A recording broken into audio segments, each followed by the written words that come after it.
Boa tarde, meus amigos. Eu estou aqui presente para hipotecar a minha total solidariedade e apoio a este movimento chamado Farol da Democracia, iniciativa do Jorge Pereira e um grupo de outros amigos. E eu acho que essa iniciativa é de uma importância extraordinária, principalmente porque, vamos dizer, este é um primeiro passo para a primeira tentativa de reação séria e bem fundamentada a esse lamentável estado de coisas que começou a se implantar no Brasil, não desde a eleição do presidente Lula em 2002, mas já desde 1990, com a formação do Foro de São Paulo. O Foro de São Paulo, conforme vocês podem acompanhar aí nas lições do general Coutinho, é a coordenação estratégica do movimento revolucionário comunista no continente latino-americano. Foi fundado em 1990 por Fidel Castro e Lula. A existência do foro e suas atividades estão muito bem documentadas nas atas das assembleias gerais e grupos de trabalho dessa organização, as quais atas foram reproduzidas e publicadas não totalmente, mas aproximadamente 75% do seu volume total, no meu jornal eletrônico Mídia Sem Máscara. Vocês podem procurar lá e encontrarão essa documentação lá. Também a atividade do foro foi bastante documentada pelo próprio Lula, num discurso feito, se não me engano, em 2 de julho de 2005, quando do 15º aniversário do Foro de São Paulo. Nesse discurso, Lula confessa que tomou várias decisões de governo em reuniões secretas com Hugo Chávez, Fidel Castro e inclusive com líderes das Farc, sem ter dado disso a menor satisfação, seja ao Congresso, seja à opinião pública em geral. Isso basta para mostrar o alcance e a profundidade da ação dessa organização, que vem interferindo na vida nacional há muitos anos, sem que uma só palavra seja noticiada pela grande mídia. Essa omissão da mídia pode ser explicada facilmente pelo fato de que os partidos de esquerda têm amplo domínio sobre a mentalidade dos jornalistas. O número de militantes e simpatizantes esquerdistas nas redações ultrapassa 99%. Tá certo? Eu digo isso por uma longa prática. Eu não tenho uma pesquisa científica para atestar isso, mas você revendo assim, as pessoas que você conhece nas redações, você não encontra um só direitista ou conservador em parte alguma. Na melhor das hipóteses, você encontra 2 ou 3 que têm algumas simpatias tucanas. Mas colocar o tucanismo como um partido de direita, ou mesmo como um partido de oposição, seria um exagero, desde que esses partidos têm agido, desde o começo da década de 90, têm agido de maneira estritamente coordenada. Não é preciso dizer, vamos dizer, que a ascensão dos movimentos de esquerda no Brasil se deu sob a proteção, o apadrinhamento do governo Fernando Henrique Cardoso. O movimento do Sem Terra, por exemplo, que era absolutamente insignificante no começo da gestão Cardoso, foi alimentado por verbas do governo até se transformar na poderosa organização de massas que é hoje capaz de espalhar, vamos dizer, o terror e a desordem em toda a área agrícola nacional. Também foi no governo Fernando Henrique Cardoso que se introduziu a doutrinação comunista nas escolas. E o senhor Fernando Henrique Cardoso, tá certo, ainda que tenha aderido parcialmente à economia de mercado, tá certo, isso não significa de maneira alguma que ele tenha deixado de ser um esquerdista, porque ele sempre esteve inserido no esquema socialista internacional e continua, tá certo, sendo um colaborador disso. Note bem que, ao longo de toda a história do esquerdismo, ele sempre atuou não através de um partido, mas sempre através de 2 alas simultâneas. Uma ala dita mais radical, outra mais moderada, cada uma com suas subdivisões internas, e sempre tirando proveito, vamos dizer, deste jogo duplo, que Lenin chamava a estratégia das tesouras. Tá certo? Vamos dizer, a primeira providência estratégica de longo alcance tomada pela esquerda foi justamente a de restringir o cenário político eleitoral nacional a esses dois partidos, o PT e o PSDB. Os outros foram sendo gradativamente ou destruídos, marginalizados, ou transformados em serviçais destes últimos. Quando o PFL, que era nominalmente o partido da direita, tá certo, começou a apoiar a candidatura de Fernando Henrique Cardoso, aí o processo já estava consumado, porque o PFL acabou se transformando, vamos dizer, num auxiliar, numa força auxiliar do PSDB. Por outro lado, o tipo de oposição que o PSDB tem realizado se evidencia no fato de que este partido, exatamente como a grande mídia nacional, tem se recusado obstinadamente, tá certo, a denunciar a existência das atividades do Foro de São Paulo. Ou seja, o PSDB acoberta o Foro de São Paulo, de cuja existência os seus líderes estão perfeitamente informados. Eu posso lhes assegurar que quando era candidato o senhor José Serra, eu pessoalmente fiz chegar às mãos dele através dos seus assessores mais próximos, que eram dos seus colaboradores mais próximos, que era o filósofo Dennis Rosenfield. Eu fiz chegar às mãos dele toda a documentação sobre o Foro de São Paulo. E até o último programa de debate ficamos esperando que ele mencionasse este fato. Ora, é mais do que evidente que se estivesse informado da existência, tá certo, e das ações do Foro de São Paulo, o eleitor brasileiro jamais teria votado em Lula. De maneira que esta ocultação geral e proposital foi diretamente responsável pela eleição de Lula. A mesma omissão obstinada, persistente, se observou no caso do senhor Geraldo Alckmin, tá certo? Que preferiu antes desgraçar a sua própria candidatura do que revelar a verdade sobre o Foro de São Paulo. Então, note bem que o que está acontecendo na América Latina é muito grave, tá certo? É uma coisa que nunca aconteceu, porque já houve uma organização parecida com o Foro de São Paulo nos anos 60, que foi a OLAS, Organização de Solidariedade Latino-Americana, que coordenava também a esquerda no continente na época, articulando sempre as ações da esquerda armada com as dos partidos legais. Tá certo? É muito importante saber que esta articulação ela é um dado permanente da estratégia comunista. O movimento comunista sempre tem dois andares. A ala externa, visível, legal, e a ala subterrânea, ilegal. E, note bem, é a parte ilegal que coordena as ações da parte legal. É o subterrâneo que manda no movimento. Isso sempre foi assim. Quer dizer que as ações da parte visível são decididas em função do interesse que apresentam para, vamos dizer, a estratégia revolucionária profunda representada pela parte ilegal. Então,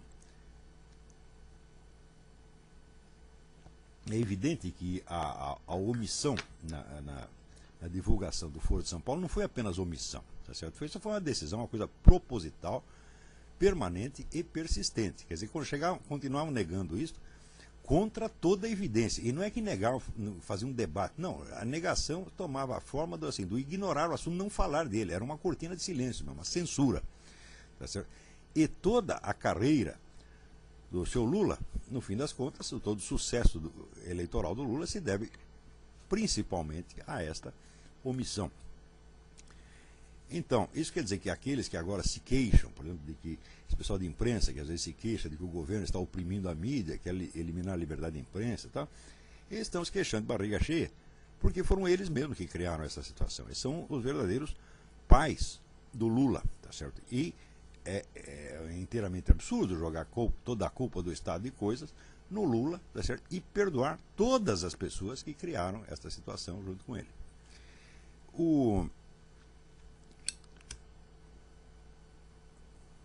Incluindo nisso, evidentemente, o próprio senhor FHC, que poucos dias antes da eleição disse ao Lula: você sabe que esta cadeira é sua. Ou seja, ao dizer isso, ele confessou que havia uma colaboração discreta. Ele, inclusive, chegou a dizer, numa troca de cartas entre ele e o...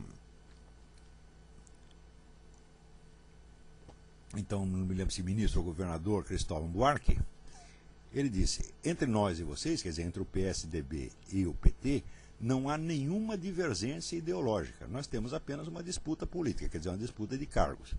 Mas não havendo diferença ideológica, quer dizer que ambos estão concorrendo para o mesmo fim.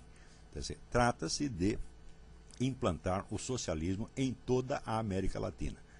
E note bem que o socialismo não se define só como propriedade estatal dos meios de produção. Ao contrário, o socialismo se define principalmente como um esquema de poder que ou elimina ou distorce as instituições da democracia representativa para entregar o poder, vamos dizer, a um núcleo de organizações de esquerda, a uma elite esquerdista, que então planejará toda a vida nacional de acordo com as suas ideias e interesses.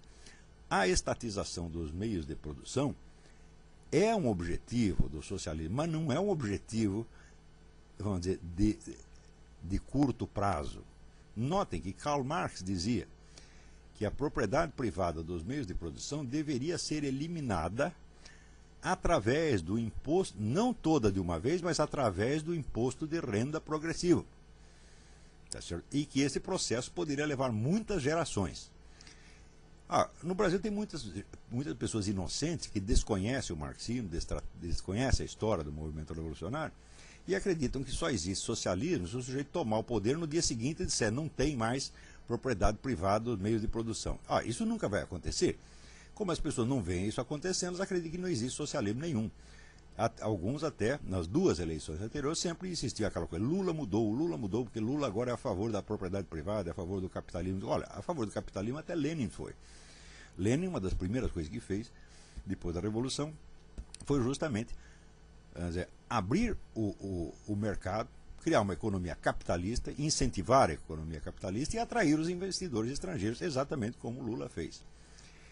Quer dizer, este incentivo dado ao capitalismo sob o controle do Estado revolucionário se destina justamente a financiar a construção do poder socialista através dos meios, dos meios capitalistas. Isso quer dizer que a simples adesão, tá certo, à economia capitalista não desconfigura a identidade socialista de um político. É preciso ver se esta adesão primeiro, se ela é definitiva ou se ela é temporária. Se ela é sincera, quer dizer, o sujeito acredita naquilo por razões econômicas ou por razões estratégicas. Porque a coisa mais óbvia do mundo é que todo e qualquer regime socialista necessita de uma época de capitalismo.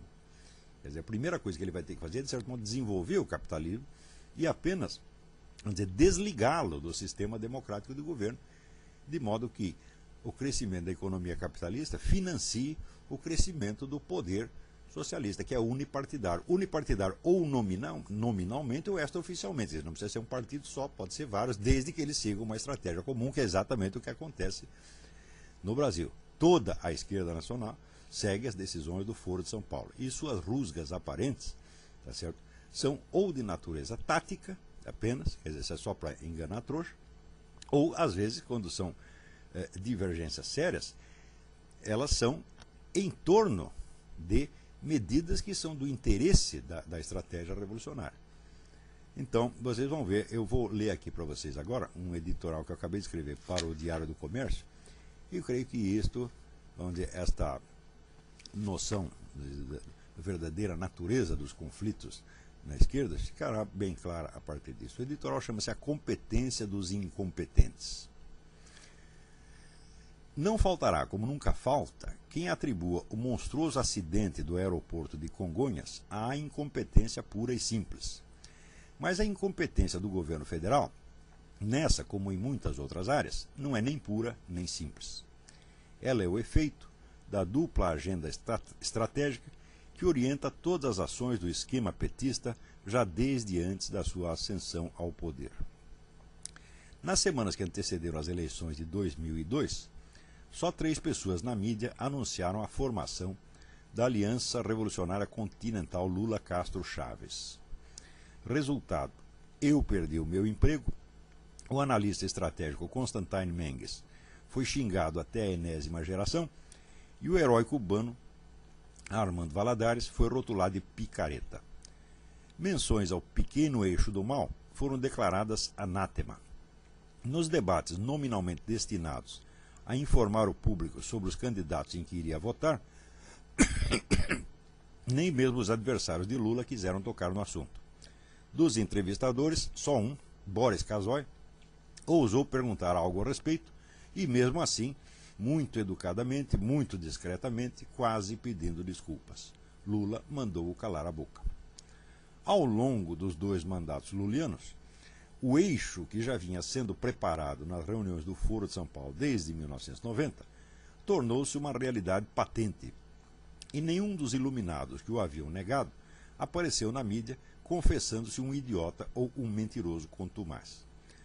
Todas as ridículas tentativas do governo George W. Bush de jogar Lula contra o esquema castro-chavista só serviram para provar a solidez da aliança revolucionária, não só entre aqueles 3 governantes esquerdistas, mas entre todos os membros do foro, inclusive as Farc e outras organizações criminosas. Mas numa campanha eleitoral, a duplicidade moral consiste apenas em dizer uma coisa e fazer outra. Uma vez eleito, o sujeito tem de governar, e aí a incongruência entre a fala e os atos torna-se discordância entre 2 séries de atos, uma destinada a implementar os objetivos nominais do seu governo, outra a realizar as finalidades secretas ou discretas do esquema de poder que o elegeu. De um lado, trata-se de administrar o país relativamente bem para se manter alto nas pesquisas. De outro, busca-se desmantelar o Estado e a própria sociedade para que o Partido Revolucionário possa se sobrepor a ambos e engoli-los. Não se pode dizer que o governo Lula tenha 2 cabeças, porque só uma cabeça única e bem organizada pode coordenar esse delicado e complexo jogo duplo. Mas o processo tem um limite natural. Não é possível desmantelar o Estado e manter o governo funcionando, nem anarquizar a sociedade e continuar indefinidamente dando a impressão de ordem e progresso. Mas dia menos dia, um dos lados vai ter de predominar. A lógica interna da estratégia revolucionária espera que esse momento só chegue quando as forças populares, entre aspas, estiverem prontas para rasgar a sua própria máscara e partir para a tomada ostensiva do poder. No segundo mandato de Lula, porém, o limite natural do processo foi atingido antes disso. O Estado e a sociedade já estão bagunçados de alto a baixo, mas a esquerda radical não está madura para o grande golpe. Nada funciona, nem mesmo a estratégia revolucionária. A velha ordem morreu, a nova transformou-se num gigantesco aborto. Que fazer? Perguntaria Lenin. E responderia: se não for possível adiar o desenlace, deve-se tirar proveito revolucionário do aborto mesmo, lançando as culpas dele no adversário. Não existindo adversário, a parte mais comprometida do esquema revolucionário deve ser ela própria jogada às feras, acusada de traição e direitismo. Isso já começou a acontecer. Não havendo uma direita capaz de liderar a revolta popular contra o pior governo brasileiro de todos os tempos, essa revolta será muito provavelmente capitalizada pelo mesmo esquema esquerdista que o gerou. Se o próprio Lula tiver de ser sacrificado para esse fim, não haverá aí surpresa nenhuma. Criar o fantoche custou caro, mas quem vai pensar em economizar dinheiro numa hora dessas? Então, essa duplicidade de estratégias do governo Lula, uma estratégia destinada a conquistar a popularidade, tá certo? E a outra a desmantelar o Estado e a sociedade para aumentar o poder do esquema esquerdista, de modo que este acabe engolindo o Estado e a sociedade. O Estado ele já praticamente engoliu inteirinho. Essa duplicidade ela emana da situação característica do que eles chamam de governo de transição. Quer dizer, um governo de transição para o socialismo, ele não pode ir totalmente para um lado, nem totalmente para o outro. Quer dizer, ele não pode administrar seriamente o país, porque daí ele vai consolidar a ordem estabelecida. A ordem, o governo constitucional democrático, etc, etc. também não pode destruir tudo de uma vez, porque senão ele será prejudicado nas eleições. Então ele tem que ficar nesse jogo meio a meio. A esta duplicidade se acrescenta uma segunda duplicidade, que é a tradicional estratégia da pressão de cima com a pressão de baixo. Você vê que ao longo dos últimos tempos, o governo tem lançado uma série, vamos dizer, de novas legislações e regulamentos que oprimem o cidadão por tudo quanto é lado. São regulamentos desarmamentistas, trabalhistas, ecológicos, gaysistas, tá certo? Africanistas, criancistas, etc., etc., que se você for ver direitinho, cada cidadão brasileiro estará sempre fora da lei, porque algum desses regulamentos vai pegá-lo. Tá certo? Então, se todos os cidadãos são colocados fora da lei, tá certo? Isso automaticamente coloca o governante na posição confortável de que ele pode destruir qualquer pessoa ou grupo que ele deseja a qualquer momento. Então só resta selecionar quais que lhe interessa destruir e quais que lhe interessa manter. Ao mesmo tempo que existe esta pressão de cima, quer dizer, você vai acumulando regulamentos cada vez mais opressivos sobre o cidadão, você dá rédea solta aos bandidos. E dá rédea solta aos bandidos por um motivo muito simples. O governo tem essa parceria política com as Farc, que está bem documentada, não só nas atas do Foro de São Paulo, mas na constante troca de mensagens, em que um fica fazendo agradinho no outro, e também nas constantes visitas em que os líderes das Farc são bem recebidos e protegidos. Se mostra, por exemplo, nessa recente iniciativa do PT, e tão logo foi preso o representante das Farc, que houve uma mobilização nacional do PT para soltá-lo, exatamente como aconteceu com os sequestradores de Abílio Diniz e Washington Oliveto.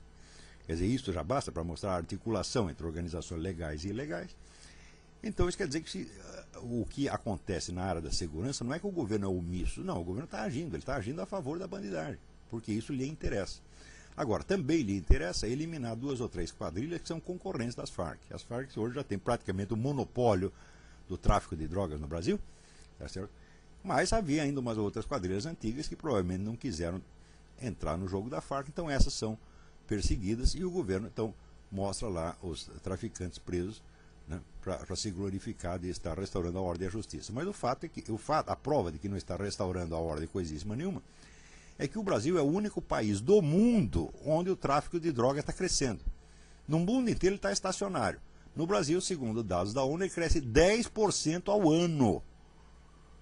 Tá certo? É uma coisa absolutamente escandalosa. Agora, isso aí é fruto da incompetência pura e simples? Bom, pode ser incompetência, mas novamente não é pura nem simples. Ou como diria Shakespeare, por trás dessa loucura existe um método.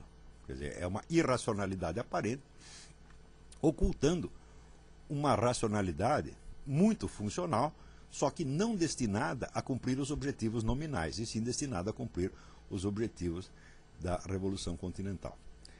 Muito bem, isso quer dizer que neste processo, vamos dizer, de tomada de poder pelas organizações da esquerda, a parte, vamos dizer, da hegemonia cultural já está realizada desde a década de 80. Isso quer dizer que na década de 80 a esquerda já dominava 100% das redações, do movimento editorial, do sistema de ensino e de todos os canais de ação cultural que existem. Tá certo?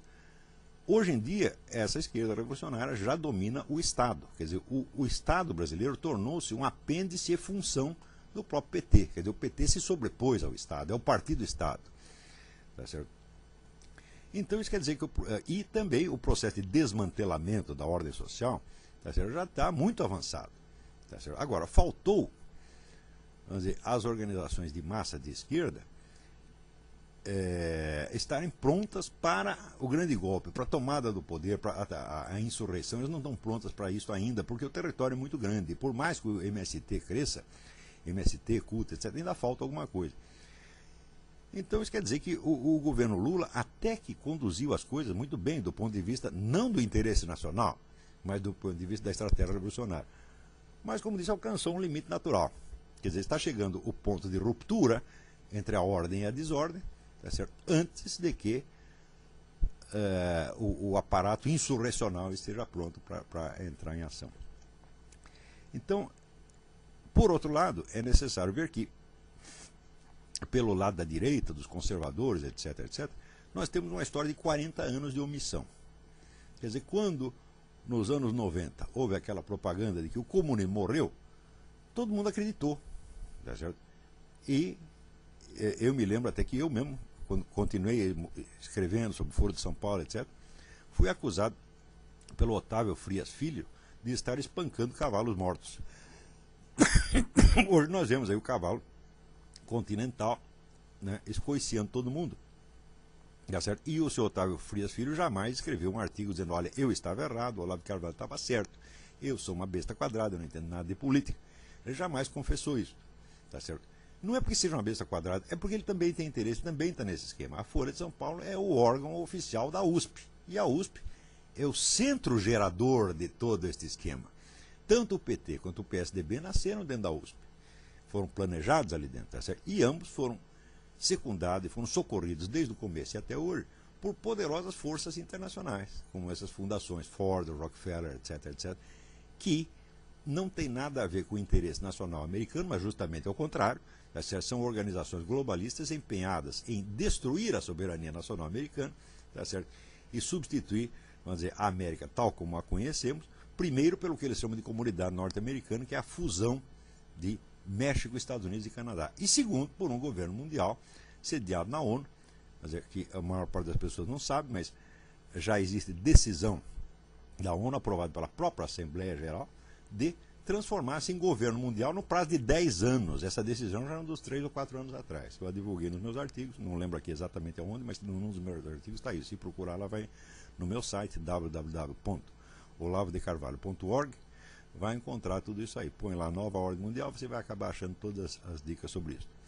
Esse negócio, por exemplo, da comunidade norte-americana foi um acordo já firmado entre o George Bush, o Philippe Martin, que era o primeiro-ministro do Canadá, e o então presidente Fox do México. Então, combinaram de fundir as 3 nações.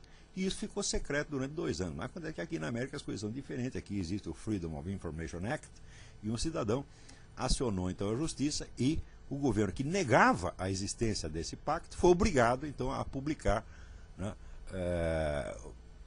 o documento assinado, e desde então isso virou um escândalo. É claro que também aqui a grande mídia tenta ocultar as coisas, mas aqui não é como o Brasil. Porque no Brasil, vamos dizer, você pega 3 ou 4 organizações de mídia, elas dominam todo o espaço público. Tá certo? Por exemplo, a Globo tem 70% da audiência. Aqui, vamos dizer, o máximo recorde de audiência que chegou a ter foi durante a guerra do Iraque, foi 9%. Quer dizer, aqui a mídia é muito mais bem distribuída, sem contar o fenômeno que existe, vamos dizer, dos programas de rádio, que tem uma repercussão imensa, tá certo? E que, em geral, vamos dizer, os programas de maior sucesso são programas de conservadores, como o Rush Limbaugh, o Sean Hannity e outros. Então, não adianta a grande mídia querer esconder as coisas, porque acaba aparecendo, tá certo? Agora, no Brasil, vamos dizer, a ocultação é funcional. Então, graças, vamos dizer, à cumplicidade da mídia, das grandes empresas de mídia, sobretudo o Globo e a Folha, tá certo? E graças à omissão ou estupidez, ou talvez ao colaboracionismo de muitos líderes ditos liberais ou conservadores, o fato é que fala de comunismo se tornou proibido no Brasil, e enquanto isso, vamos dizer, o chamado cadáver do comunismo, né, foi mostrando cada vez um vigor físico e mental cada vez mais extraordinário. Quer dizer, e hoje está no poder praticamente toda a América Latina. Tá certo? Muito bem. Então, isso quer dizer que o pessoal que está organizando o Farol da Democracia tomou consciência de que isso está acontecendo. Tomou consciência de que já não existe mais uma oposição liberal conservadora que funcione. E que nós temos que fazer alguma coisa para criar lideranças que possam, mais cedo ou mais tarde, espero antes mais cedo do que mais tarde, tá certo? Primeiro compreender a situação. Porque não adianta você querer agir se você não compreende a estratégia do inimigo como um todo. Tá certo? E durante esses anos que se passaram, nem mesmo para você fazer um grupo de estudos, para organizar, para estudar a estratégia da esquerda latino-americana, nem isso foi possível. Tá certo? Eu tentei várias vezes, mas isso foi boicotado por todas as maneiras possíveis e imagináveis, tá certo? Inclusive por altos oficiais das nossas Forças Armadas, aos quais eu pedi auxílio para o empreendimento desse estudo, e que, fingindo apoio, o negaram. Não vou dar os nomes porque não interessa. Né? Mas isso quer dizer que esta iniciativa do farol da democracia, ela, sem dúvida, ela é tardia.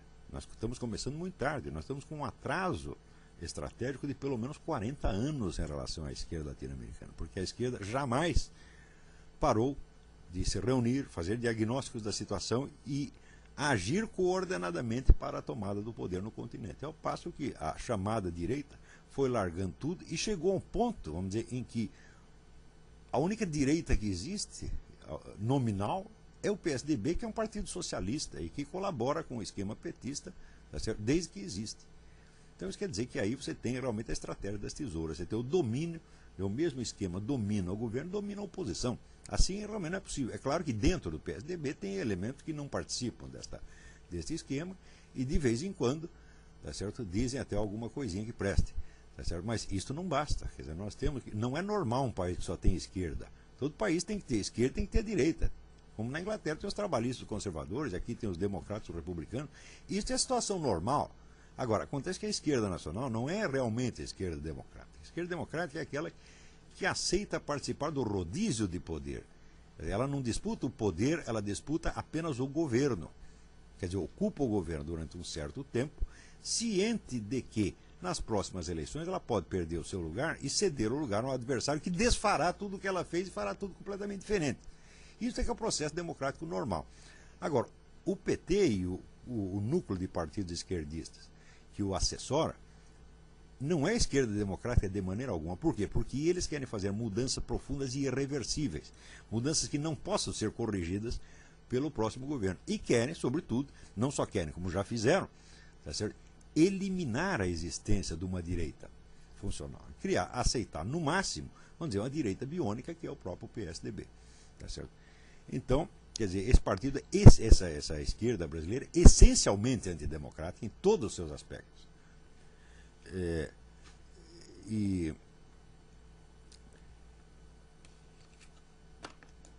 Então, isso quer dizer que, tomando consciência da gravidade extrema da situação, o pessoal do Farol da Democracia decidiu, então, partir para um trabalho de esclarecimento, sobretudo do empresariado, e tentar conseguir o apoio das pessoas interessadas para que possamos começar a formar lideranças. Liderança não é somente o sujeito capaz de falar em público, de se apresentar candidato, não é isso. Nós precisamos, em primeiro lugar, quebrar a hegemonia cultural da esquerda.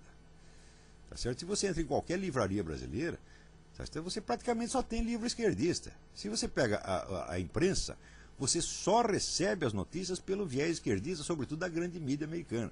Aqui esse viés é compensado, como eu disse, pelos programas de rádio. Mas quem quer que se oriente, por exemplo, em política nacional pelo New York Times, está recebendo somente o ponto de vista da esquerda. E a falsificação que se faz, sobretudo sobre política americana, é monstruosa. Quer dizer, o brasileiro não sabe o que se passa aqui nos Estados Unidos. Por quê? Porque ele recebe só o ponto de vista do New York Times, CNN, etc, etc. Tá certo? Então, vamos dizer, chega ao ponto da falsificação total. Eu já tenho demonstrado isso nos meus artigos do Diário do Comércio, assim, abundantemente. Então, dentro desse panorama, você não tem espaço para a formação de ideias liberais ou conservadoras. O pessoal liberal que tentou fazer alguma coisa, sobretudo a partir da fundação do Instituto Liberal pelo meu falecido amigo Donald Stewart Jr., que era um sujeito brasileiro, era um filho de brasileiro, filho de canadense, vê o nome em inglês, pensa que é um americano, não é. Era um brasileiro, filho de canadense, engenheiro, era um grande homem, e ele fundou o Instituto Liberal. Acontece o seguinte, o Instituto Liberal naquela época ele tinha, vamos dizer, a sua razão de ser e foi uma boa ideia, que é a difusão das ideias liberais, sobretudo das ideias, vamos dizer, da escola austríaca de economia, que é a melhor coisa que existiu na economia no século XX. Mas acontece que, vamos dizer, a argumentação liberal sempre se limitou aos aspectos econômicos e administrativos. Então não adianta você reagir num ponto, tá certo? Enquanto o adversário está atacando em todos os pontos simultaneamente. Quer dizer, sempre assim, a esquerda tem uma estratégia abrangente e ela encontra da parte de liberais e conservadores uma resistência pontual, ou com relação à economia, ou com relação à corrupção, etc, etc, e sem nenhuma estratégia de conjunto. Houve, de fato, da parte dos liberais e até conservadores, uma recusa de criar uma estratégia geral. Quer dizer, parece que o pessoal, vamos dizer, foi hipnotizado pelo discurso da esquerda, tá certo? Ao ponto de se recusar a enxergar a existência da estratégia esquerdista latino-americana e, portanto, ao ponto de se recusar a criar uma contra-estratégia. Então, vamos dizer que o Farol da Democracia, Farol da Democracia Representativa, é de fato a primeira organização, tá certo, que se constitui partindo da constatação da existência dessa estratégia revolucionária abrangente e da necessidade de reagir contra ela também de maneira geral e abrangente, o que pressupõe, primeiro, a criação de uma liderança cultural, quer dizer, de uma equipe de intelectuais e estudiosos capazes de diagnosticar a situação e de fazer, de tempos em tempos, a análise de conjuntura e mostrar todo, vamos dizer, o encaminhamento que está sendo dado à estratégia esquerdista e, por outro lado, a formação de lideranças políticas capazes de agir contra isso. Eu acho que esta é a iniciativa política mais importante que já houve da parte vamos dizer, de liberais conservadores brasileiros. Eu me disponho a colaborar no que for necessário, tá certo? Aplaudo os criadores dessa iniciativa e desejo ao Farol da Democracia todo o sucesso do mundo. Muito obrigado.